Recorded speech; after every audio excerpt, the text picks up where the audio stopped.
तेरा कलाम रहेगा कायम पहाड़ जब न रहे खुदाया, तेरे मुंह की एक बात भी टलेगी ना चाहे कुछ भी हो। तेरी मान दिए है जिंदा सोने से भी कीमती, मेरा दिल ये दे गवाही है ये किताब अजीम। नाज़िल करे अपना कलाम, शिकस्ता दिलों को सुकून मिले, तारीकी दूर हो मेरी राहें रोशन कर। दिल अपना कलाम कसरत से ए खुदा बदल दे, रिहाई दे कसरत से फल मिलाओ। कलाम रहेगा कायम पहाड़ जब न रहे खुदाया, तेरे मुंह की एक बात भी टलेगी ना चाहे कुछ भी हो। लोगों ने सिला में खैमा क्यों लगाया? रूहानी तौर पर ये किसकी तरफ इशारा करता है? बनी यहूदा की मलकियत में से बनी शमाउन की मिरास क्यों ले ली गई? रूहानी तौर पर ये किस चीज की तरफ इशारा है? यशवा ने शहर तिम्नत सरा की मांग की और उसे हासिल किया। रूहानी तौर पर ये किसकी तरफ इशारा करता है?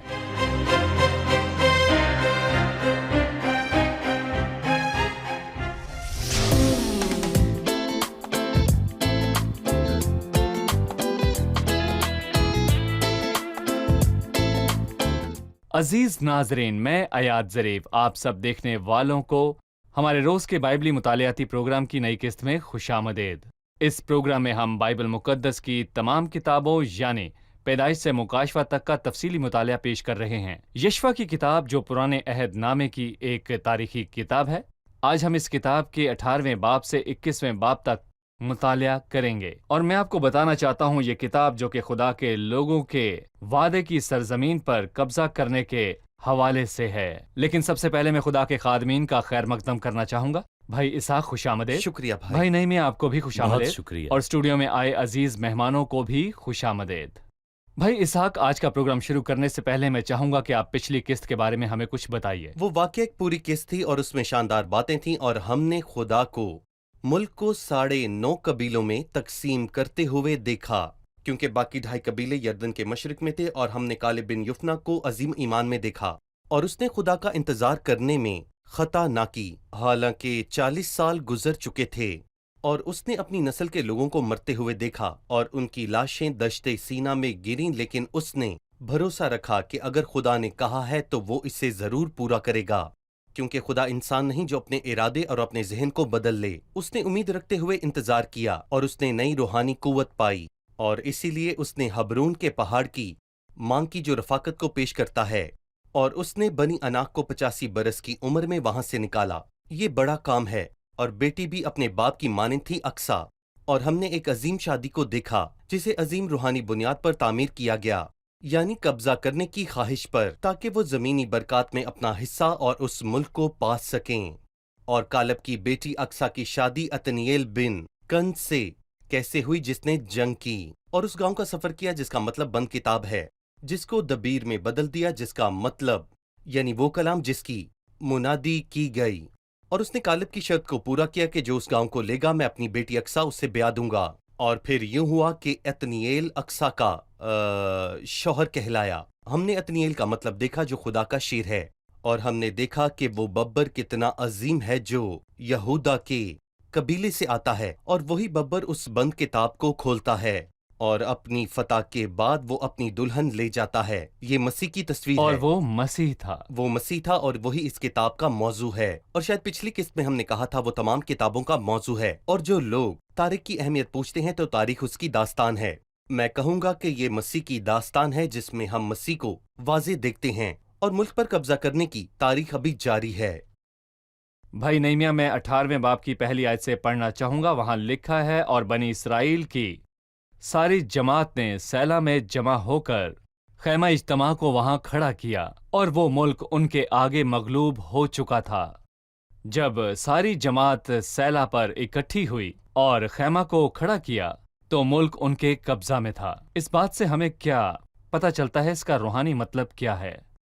दरअसल ये कौम की तारीख के अहम तरीन वाक़यात में से एक है कि खैमा फिर से बियाबान में नहीं है, बल्कि मुल्क कनान में है, जो कि वादा की सरजमीन है। जो खुदा ने उन्हें आपका दी। मतलब उस बियाबान से है जब बनी इसराइल मुल्क मिस्र से निकलकर मुल्क केनान की राह में थे। जी देखें, इस बार खैमा मुल्क कनान के सैला में लगाया गया और उन्हें इसे लगाना था क्योंकि ये इबादत का मरकज था जहां खुदा की हजूरी थी, मगर ये ऐसा मरकज भी था जहां से वो रहनुमाई और रोशनी और इलाही मुशावरत को बराह रास्त खुदा से पाते थे। दर हकीकत ये खुदा की मर्जी और ख्वाहिश थी जो कि उसके दिल में अज़ल से मौजूद थी कि वो इंसान के साथ रहे। और हमने ये बात बागे अदन में देखी जब खुदा ठंडे वक्त में आदम से मिलने आता था, और हमने खरूज की किताब में छुटकारे के बाद देखा कि खुदा ने मूसा को ये हिदायत दी कि वो खैमे को खड़ा करे और खुदावंद अपने नजर आने वाले जलाल यानी शिकायना के साथ वहां उतरा जो जलाल का बादल था, और खैमे के दरवाजे से मूसा से बात की और इस मुल्क में इस जगह खैमा खड़ा किया गया। और यरूशलेम में हैकल की तामीर के बाद जब तक अनोखा काम ना हुआ जिसके बारे में हम यूहन्ना की इंजील के पहले बाब में पढ़ते हैं, लिखा है कि कलाम मुजस्सम हुआ और फजल और सच्चाई से मामूर होकर हमारे दरमियान रहा, यानी कि उसने अपना खैमा हमारे दरमियान लगाया। जब मसीह ने दुनिया में आकर हमें इज्जत दी तो यूहन्ना कहता है, हमने उसका ऐसा जलाल देखा जैसा बाप के इकलौते का जलाल। और जब मसीह ने सलीब के काम को पूरा किया और मरकर जी उठा और आसमान पर चढ़ गया, लेकिन आसमान पर जाने से पहले उसने शागिर्दों के लिए उसके नाम की खातिर जमा होने का एक मरकज कायम किया और कहा, जहां 2 या 3 मेरे नाम से जमा हैं मैं उनके बीच में हूं। अपने लोगों के दरमियान खैमा इज्तिमा की ये अहमियत है। ठीक है, मैं पहली आयत को फिर से पढ़ना चाहूंगा। लिखा है, और बनी इसराइल की सारी जमात ने सैला में जमा होकर खैमा इज्तिमा को वहां खड़ा किया। आप इसके बारे में हमें फिर से बताइए। यकीनन यहाँ हम पढ़ते हैं कि बनी इसराइल की सारी जमात जमा हुई। इबादत में तमाम ईमानदारों का इकट्ठा होना क्यों जरूरी है? मतलब अगर चंद ईमानदार इबादत में नहीं भी आते या उसे नजरअंदाज कर देते हैं तो खतरा क्या है? ये हमारे लिए खुदा की मर्जी है जो कलीसिया में, और जब मैं कलीसिया की बात करता हूं तो ये मसीह के बदन के हिस्सों की बात है। हर शख्स जिसने मसीह को खुदावंद और नजात दहिंदा माना, उसका पाकरू उसके अंदर बसता है। वो मसीह के बदन का हिस्सा बन चुका जो अब तक जमीन पर है, और उसे हम दरअसल कलीसिया कहते हैं। और खुदा की मर्जी है, भले ही वो हमें जाती तौर पर बुलाता है। बाइबल बताती है वो अपनी भेड़ों को नाम बनाम बुलाता और ले जाता है, लेकिन उसकी मर्जी है कि वो एक बदन की मानद बने, एक ही रूह रखें और एक ही जहन रखें, जैसा कि हम खूबसूरत खाके में देखते हैं जो अमाल की किताब में हमारे लिए खींचा गया है। उसके लिए उन्होंने खुद को 4 बातों के लिए वक्फ कर दिया: रसूलों की तालीम, रफाकत और रोटी तोड़ने और दुआ करने में, और उनमें से हर एक खुदा के घराने के लिए अहम था और खुदा की कलीसिया के हर फर्द के लिए भी। भाई इसहाक, इससे पहले कि हम 18वें बाब के अगले सवाल पर जाएं, मैं भाई नहमिया की बात को आगे बढ़ाना चाहूंगा। अगर आप खुदा उनकी कलीसिया के उसके हजूर इकट्ठे होने की बरकतों में से किसी एक का तस्करा करें, और एक खतरे का भी कि ऐसे ईमानदार को क्या खतरा है जो चर्च मीटिंग्स में नहीं आता, आप उसके बारे में क्या कहेंगे? भाई अयाद, मैं कहूंगा कि जब सारी कलीसिया इकट्ठा होती है तो शायद यही सबसे बड़ी बरकत है कि सबके सामने मसीह को जलाल मिलता है और वो सबके सामने यकता जाहिर होता है। मेरा मतलब कि कलीसिया की रूहानी तरक्की होती है जब सारे ईमानदार, मतलब कि जैसा कि इब्रानियों के खत में लिखा है कि एक दूसरे के साथ जमा होने से बाज न आओ, जैसा कि बाज लोगों का दस्तूर है। आम लफ्जों में मैं ये कहूंगा कि इकट्ठे होने से बाज ना आओ। दरअसल यहाँ पर इकट्ठे होने से मुराद हमारा एतवार को या फिर इबादत में इकट्ठा होना नहीं है, बल्कि हम इबादत में बदन है इकट्ठा होते हैं बतौर एक बदन के अज़ा के। ये बड़ी करामत बात है और इसमें तरक्की होती है। जवान बूढ़ों को देखकर सीखते हैं, और अगर हम किसी आजमाइश से गुजर रहे हैं और कोई इसका पहले तजर्बा कर चुका है तो वो मुझे अच्छी राय दे सकता है जिससे मुझे फायदा होगा। और इसी तरह से दूसरी जानिब अगर आप मुश्किल वक्त का सामना कर रहे हैं तो कोई आपके साथ दुआ कर सकता है। बदन के अज़ा के दरमियान ये बातचीत तरक्की का बाइस बनती है। और मैं यहाँ पर ये कहना चाहूंगा कि ये सच में एक मुस्बत पहलू है, लेकिन खतरनाक पहलू क्या है? जो कुछ कहा गया है उसका उल्ट कर लीजिए। जब ऐसा हो तो इकट्ठा होने की जगह हंगामी मीटिंग्स बन जाती हैं और ये रेस्टोरेंट बन जाता है। कुछ टेक अवे लेकर चले जाते हैं और कुछ लेकर पास बैठे लोगों को खिलाते नहीं, किसी को किसी की परवाह नहीं। और इस तरह करने से ये खुदा की हजूरी के रोब को वहां खत्म कर देता है और कलीसिया में इज्तमाई तरक्की नहीं होती। जो तसलसल से आते हैं वो तरक्की करते हैं और बाकी पीछे रह जाते हैं, और कुछ देर बाद लोग खो जाते हैं और मुसीबतों में घिर जाते हैं। आप दूर हैं तो शैतान का आसान हदफ हैं। सही। भाई इसहाक 18वें बाब की दूसरी आयत में लिखा है, और बनी इसराइल में 7 कबीले ऐसे रह गए थे जिनकी मिरास उनको तकसीम होने ना पाई थी। और यशवा ने बनी इसराइल से कहा, तुम कब तक उस मुल्क पर कब्जा करने में जो खुदावंद तुम्हारे बाप दादा के खुदा ने तुमको दिया है सुस्ती करोगे। ये एक सख्त बात है जो यशवा ने उन कबीलों को कही जिन्होंने अब तक कब्जा ना किया था। लिहाजा आप इस बारे में हमें कुछ बताइए। दरहकीकत इसकी वजह ईमान और जांच की कमी है, और यही उनका मसला था। किस वजह से ये लोग वादे के मुल्क में दाखिल होने के काबिल ना हुए? मेरा मतलब वो लोग जो मुल्क मिस्र से निकले, बीमारी या खाना या पानी की किल्लत के बाइस नहीं, क्योंकि खुदा ने दश्ते सीना में उन्हें सब कुछ मुहैया किया, लेकिन खुदा उनमें से ज्यादातर से खुश ना हुआ और वो ईमान की कमी की वजह से वहां दाखिल ना हुए। और अफसोस के जो लोग यशवा की किताब में मुल्क में दाखिल होते हैं उनमें से हर एक का ईमान यशवा और कालिब जैसा नहीं था।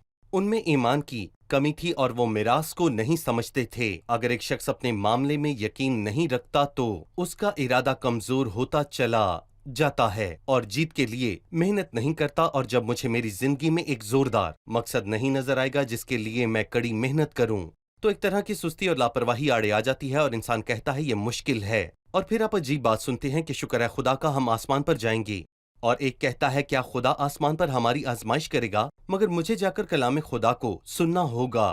और क्या ये कलाम सुनाने का मामला है या फिर जिंदगी का मामला है? मसीह में खुशी करना और एक मजबूत, ताज़ा और फतामंद रूहानी जिंदगी और खुशहाल जिंदगी और मुतमिन जिंदगी। फिर क्यों अफसोस के साथ खुद को महरूम रखूं? ये ईमान की कमी है। सही। अजीज नाजरीन, हम यहाँ पर एक वक्फा लेंगे और वक्फे के बाद वापस आकर मेहमानों के सवालात के साथ हाजिर होंगे।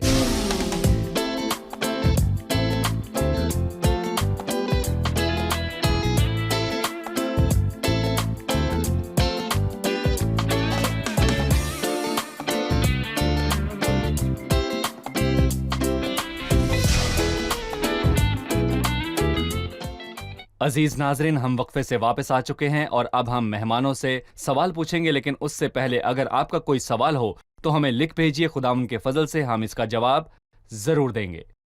जी, आपका सवाल। जी, मेरा एक सवाल है। 19वें बाब में हमने देखा है कि दूसरे कुर्रे का नतीजा निकलता है और हर एक कबीला अपने हिस्से को देखता है। लिखा है बनी यहूदा की ममलकियत में से बनी शमौन की मिरास ली गई। सिर्फ बनी यहूदा ने ही बनी शमौन को मिरास में हिस्सा क्यों दिया? खास बनी यहूदा ही क्यों?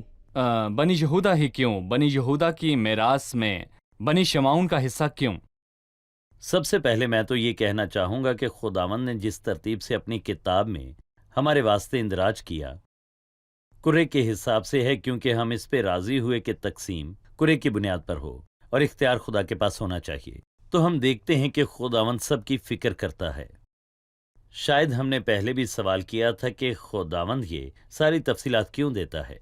क्योंकि वो इससे अहम जानता है, उसकी निगाह से कुछ नहीं छूटता और वो हमारी फिक्र जाती तौर पर करता है। लेकिन अगर कबीला दूसरे कबीले को शामिल करना चाहे तो वो यहूदा का कबीला होना चाहिए, क्योंकि यहूदा का कबीला शाही कबीला है। जैसा हमने पहले देखा, कालिब बिन युफना ने अपने ईमान और दलेरी और मिरास से मुंसलिक होने के वसीले यहूदा के कबीले के लिए वादा की जमीन का एक बड़ा हिस्सा रख लिया था और मुल्क में उनका हिस्सा उनके हिसाब से बहुत बड़ा था। तो देखें, शमाउन ने यहूदा के उस हिस्से में से ले लिया। इसके बाद वो हमें शमाउन, ज़बूलून, अशकार, आशर, नफ्ताली और दान के हिस्सों से मुतल्लिक बताता है। आपके लिए अगला सवाल है, और ये सवाल 19वें बाब की 49वीं आयत से है। बस वो उस मुल्क को मिरास के लिए उसकी सरहदों के मुताबिक तकसीम करने से फारिग हुए और बनी इसराइल ने नून के बेटे यशवा को अपने दरमियान मिरास दी। उन्होंने खुदा उनके हुक्म के मुताबिक वही शहर दिया जिसे उसने मांगा था। वही था जिसने मांगा और वही था जिसने पाया। उसने क्या लिया? इफ्राहिम को कोहिस्तानी मुल्क का तिम्नत सरा उसे दिया, اور وہ شہر کو تعمیر کر کے اس میں بس گیا۔ تمنت سرا اور یشوا کے درمیان کیا تعلق تھا؟ پہلی وجہ جو میں سمجھتا ہوں وہ ایک بنجر زمین تھی اور وہ بہت ہی سادہ تھی، اور اس سے ہم عظیم خادم کے اندر حلیمی کو دیکھتے ہیں۔ اس نے اپنے لیے کچھ خاص نہیں مانگا جبکہ وہ اس کا حقدار تھا، کیونکہ خدا جانتا ہے کہ اپنے خادموں کو کس طرح انعام دے۔ یہاں تک کہ خدا کے لوگ بھی خدا کے خادموں کی قدر نہیں کرتے، لیکن خدا جانتا ہے کہ ان کی قدر کیا ہے۔ لیکن یہاں واضح ہے کہ یشوا ایک مطمئن شخص ہے اور وہ تھوڑے میں بھی مطمئن ہے، اور یہ پہلی وجہ ہے جس کو ہم صرف سرسری طور پر پڑھ کر ہی جان جاتے ہیں۔ دیکھیں، افرایم کے قبیلے نے ملک میں اپنے حصے کے معاملے میں بغاوت کی صحیح۔ اور کہنے لگے کہ یہ بنجر پہاڑی زمین ہے۔ انہوں نے کسی اور حصے کا مطالبہ کیا، جبکہ انہوں نے ان تمام سرحدوں پر قبضے کے لیے جنگ کی۔ یشوا نے انہیں ڈانٹا اور کہا، تم ایک طاقتور قوم ہو جاؤ اور قبضہ کر لو۔ دراصل یشوا ہمیں یہاں پر ایک عظیم سبق سکھاتا ہے کہ کامیاب رہنما اپنی مثال اپنے سامنے رکھتا ہے۔ اس نے بنی افرایم سے کہا، جاؤ پہاڑ پر قبضہ کر لو، اور اس نے خود بھی پہاڑ پر رہنا قبول کیا۔ نہ صرف یہ بلکہ وہ خوش تھا، لیکن اس نے اوروں کو ایسا کچھ کرنے کو نہیں کہا جو اس نے خود کیا۔ صحیح۔ میں 20ویں باب کی پہلی 6 آیات پڑھوں گا، اس کے بعد ہم ایک وقفہ لیں گے اور وقفے سے واپس آ کر حاضرین کے سوال لیں گے۔ اور خداوند نے یشوا سے کہا کہ بنی اسرائیل سے کہہ کہ اپنے لیے پناہ کے شہر جن کی بابت میں نے موسیٰ کی معرفت تم کو حکم کیا مقرر کرو، تاکہ وہ خونی جو بھول سے اور نادانستہ کسی کو مار ڈالے وہاں بھاگ جائے، اور وہ خون سے انتقام لینے والوں سے تمہاری پناہ ٹھہریں، وہ ان شہروں میں سے کسی میں بھاگ جائیں، اور اس شہر کے دروازے پر کھڑا ہو کر اس شہر کے بزرگوں کو اپنا حال کہہ سنائے، تب وہ اسے شہر میں اپنے ہاں لے جا کر کوئی جگہ دیں تاکہ وہ ان کے درمیان رہیں، اور اگر خون کا انتقام لینے والا اس کا پیچھا کرے تو وہ اس خونی کو اس کے حوالے نہ کرے، کیونکہ اس نے اپنے پڑوسی کو نادانستہ مارا اور پہلے سے اس کی اس سے عداوت نہ تھی، اور وہ جب تک فیصلے کے لیے جماعت کے آگے کھڑا نہ ہو، فیصلے کے لیے، اور ان دونوں کا سردار کاہن مر نہ جائے، تب تک اسی شہر میں رہے۔ اس کے بعد وہ خونی لوٹ کر اپنے شہر اور اپنے گھر میں، یعنی اسی شہر میں آئے جہاں سے وہ بھاگا تھا۔ ناظرین، ہم ایک چھوٹے سے وقفے کے بعد دوبارہ حاضر ہوں گے۔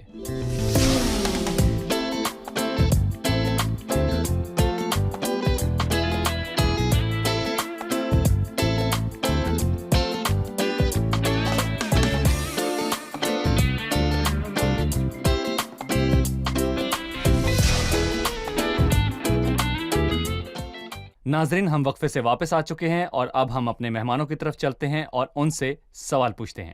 جی، وہ آیات جو آپ نے 20ویں باب سے پڑھی، ہم چاہتے ہیں کہ آپ ہمارے لیے واضح کریں کہ پناہ کے شہر کون سے ہیں۔ پناہ کے شہر کون سے ہیں اور ان سے کیا مراد ہے؟ یہ پہلی بار نہیں کہ پناہ کے شہروں کے حوالے سے بائبل میں پڑھ رہے ہیں۔ ہم خروج کی کتاب کے 21ویں باب میں اس سے متعلق پڑھتے ہیں، اور پھر دیکھیں، میں اس کی 2 آیات پڑھوں گا۔ خداوند خود کہتا ہے ضرور کہ اگر کوئی کسی آدمی کو ایسا مارے کہ وہ مر جائے تو وہ قطعی جان سے مارا جائے، پر اگر وہ شخص گھات لگا کر نہ بیٹھا ہو بلکہ خدا ہی نے اسے اس کے حوالے کر دیا ہو، تو میں ایسے حال میں ایک جگہ بتاؤں گا جہاں وہ بھاگ جائے۔ یقیناً جب سے نوح کشتی سے باہر آیا، خداوند نے اسے سلطنت کا قانون دیا۔ جی، اس نے تلوار کو حاکم کے ہاتھ میں رکھا۔ مراد نظام عدل پر عمل ہے۔ جی ہاں، ہم اور حاکم کے ہاتھ میں تلوار دینے کا مقصد یہ ہے کہ انسانی زندگی کا روئے زمین پر بچاؤ کیا جا سکے۔ اور قانون کیا تھا؟ قانون یہ تھا کہ جو آدمی کا خون کرے اس کا خون بھی آدمی سے ہوگا۔ مطلب ہے کہ حکومت یا سلطنت اس کا خون بہائے۔ یقیناً، ٹھیک ہے۔ جی، کیونکہ تلوار حاکم کے ہاتھ صحیح۔ میں ہے۔ لیکن ہمیں قاتلوں کی اقسام کی پرکھ ضرور ہونی چاہیے، اور تمام شہری قوانین ان 2 اقسام کے بیچ فرق کرتے ہیں۔ ایک قاتل وہ ہوتا ہے جو گھات لگا کر بیٹھتا اور سوچ سمجھ کر قتل کرتا ہے، یعنی وہ اس کے قتل کے لیے منصوبہ بندی کرتا ہے اور اس کے دل میں غصہ اور نفرت ہوتی ہے اس شخص کے لیے جسے مارنے کا وہ ارادہ رکھتا ہے۔ قاتل پر تلوار سے عدالت کی جائے، یعنی اسے جان سے مارا جائے۔ ایک اور بھی قاتل ہے جس کا کوئی منصوبہ نہیں ہوتا اور وہ سوچ کر نہیں آتا بلکہ حادثاتی طور پر مارتا ہے۔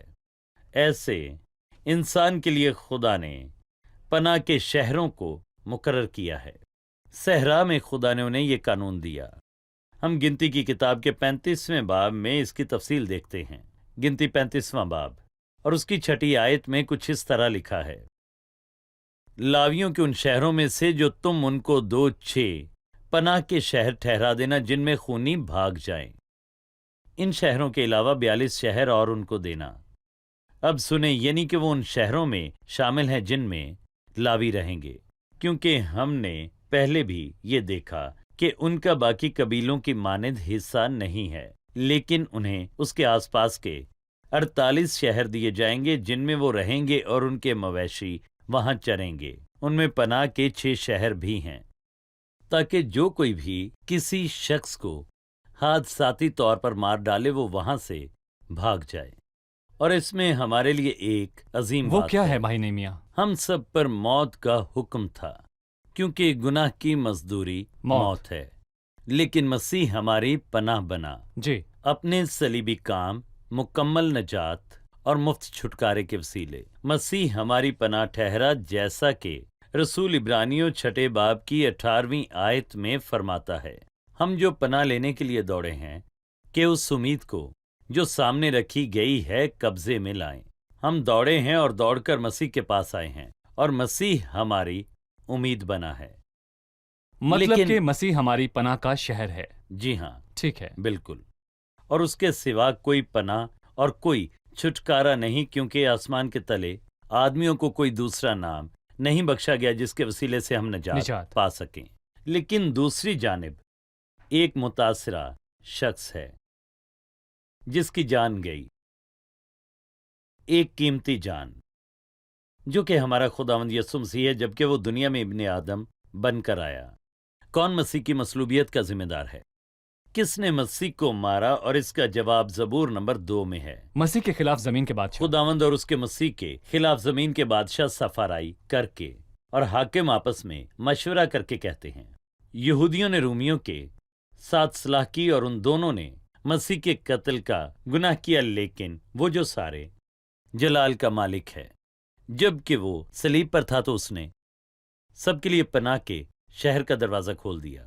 जब उसने उनके लिए मुआफी की दुआ की तो उसने कहा, अब आप इनको मुआफ कर। ऐसा कहने के पीछे नजरिया था क्योंकि ये नहीं जानते कि क्या करते हैं। जुर्म को बदल दिया गया और उसे एक हादसाती कत्ल बना दिया गया, गोया वो एक हादसा था। हालांकि वो सोचे समझे मंसूबे के तहत था। याद करें जब उन्होंने सलीब के पास खड़े होकर कहा, मसलूब कर, इसका खून हमारे और हमारी औलाद की गर्दन पर हो, लेकिन मसीह उनकी मुआफी की दरखास्त करता है। उसने इसे हादसाती कत्ल के तौर पर देखा। भाई इसहाक, जो भाई नईमिया ने कहा, मैं इस सिलसिले में मजीद जानना चाहूंगा कि पनाह के शहर तो बिखरे हुए थे और लावियों के शहर बिखरे हुए थे। इस तकसीम का मकसद क्या था? और हमें उन शहरों के नामों के हवाले से भी कुछ बताइए। वो शहर जो पनाह के थे तमाम लोगों में बिखरे हुए थे ताकि आसानी से पनाह ली जा सके, जल्द पहुंचा जा सके। और पनाह के तमाम शहर मसीह के बारे में बात करते हैं, और खुदावंद यीशु मसीह हम में से हर एक के नजदीक है।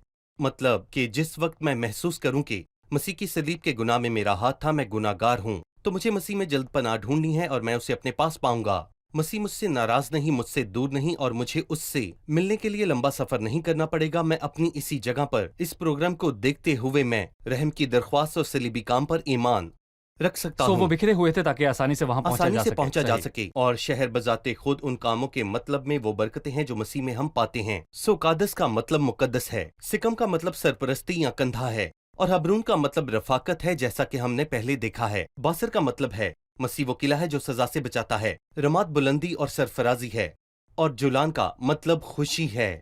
और मसीह जो निजात दहिंदा और उसका इल्म और उसमें पनाह लेना हमारी खुशी बनता है। और जहां तक लावियों के बाकी शहरों की बात रही तो वो 48 शहर पूरे मुल्क में ही फैले हुए थे, और जिनमें पनाह के 6 शहर भी शामिल थे।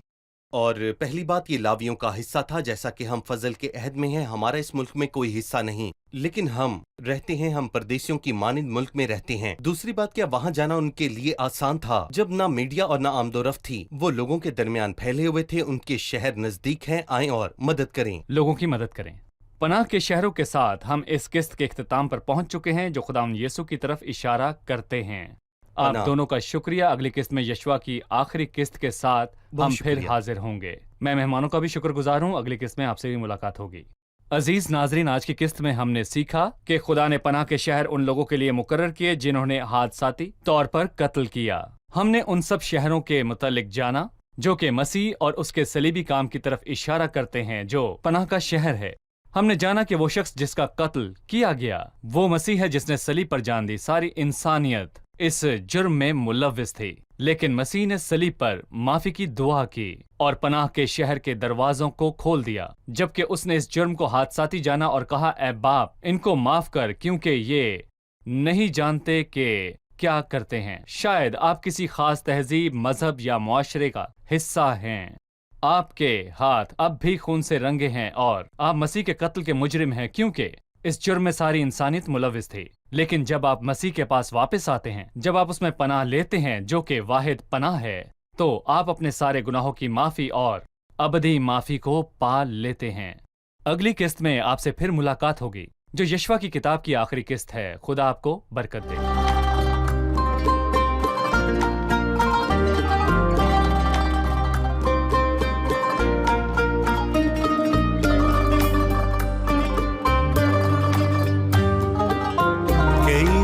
أنسى سيدي الغالي المسيح، كيف أنسى دام ذا الجنب الجريح، من رآني في هواني فأتى طوعا إلي، من فداني واشتراني كاسرا قيد يدي،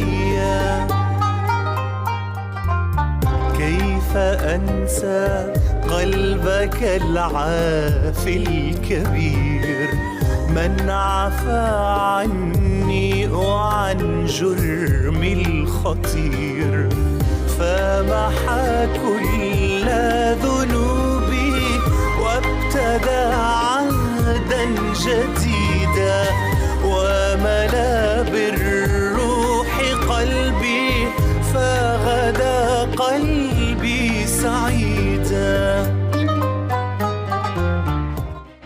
यर्दन के मशरिक के कबीलों ने बड़ी कुर्बानगाह बनाई जो उस खैमा के अलावा थी जो सैला में था, और यहाँ बाकी के कबीले जंग के लिए तैयार थे। इसके अंदर रूहानी मसला क्या है? यशवा ने लोगों को कानून के अल्फाज याद दिलाए और उन्होंने फरमाबरदारी की बरकतों और बगावत के नताइज के मुतल्लिक बताया। ऐसा क्यों हुआ? जब यशवा मरा, उसे तिम्नत सरा में क्यों दफनाया गया जो शहर उसने लिया था? क्या इसके पीछे कोई रूहानी बात है?